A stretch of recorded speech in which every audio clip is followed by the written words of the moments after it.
আশাক বা আপনার উইয়ার্ড টাইপের চলাফেরা এগুলো আমি এরকম টাইপের আমি কাউকেই ফলো করি না। সো আমি আমার নিজেকে ফলো করি, আর বাংলাদেশে আমাদের কিছু পুরান যে আর্টিস্ট আছে, অপু বিশ্বাস, তারপর শাবনুর আপু, তারপর পূর্ণিমা আপু, মৌসুমী আপু, আমি ওনাদেরকে ফলো করি। তাদের কেমন লাগে?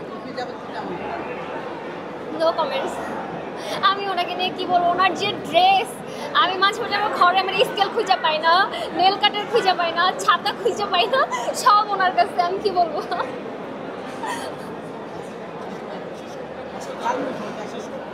আচ্ছা, এই যে আজকের প্রোগ্রামে যে পোশাকটা পরে এসেছে দাম কত, প্রাইস কত?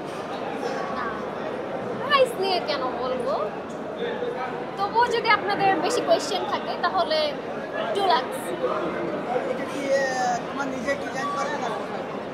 আসলে এটা আমি আমার নিজের ডিজাইন করা না, আমি সবসময় শপিং মলে গিয়েই শপিং করি।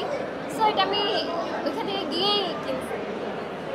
এই যে 2 লাখ টাকা ড্রেস পরেছে, মেকআপ কত টাকা পড়েছে?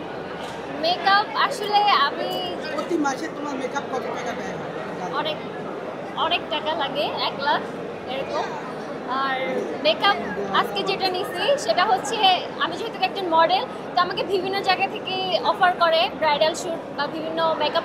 আমি এমন একটা পার্লারে, মানে আমি যখন ফার্স্ট রানার আপ হই মানে মডেলিংয়ের এখান থেকে, তো তখন আমাকে এমন এমন পার্লার থেকে বলে দিয়েছে যে তুমি এখানে ফ্রি সাজবা, তোমার সারা জীবনের সাজ ফ্রি। আচ্ছা, এবার কোন দেশের প্রোডাক্ট ব্যবহার করেন? আমি মেকআপের ক্ষেত্রে আমি মালয়েশিয়ান প্রোডাক্টস। আচ্ছা, এবার একটু পার্সোনাল কোশ্চেন করি, মুস্কান কি এখন কি সিঙ্গেল নাকি ডুয়েল? অবভিয়াসলি সিঙ্গেল, কারণ আমি যতদিন না পর্যন্ত নিজের পায়ে স্ট্যাবলিশ না হতে পারছি ততদিন পর্যন্ত আমি সিঙ্গেলই থাকবো। সিঙ্গেল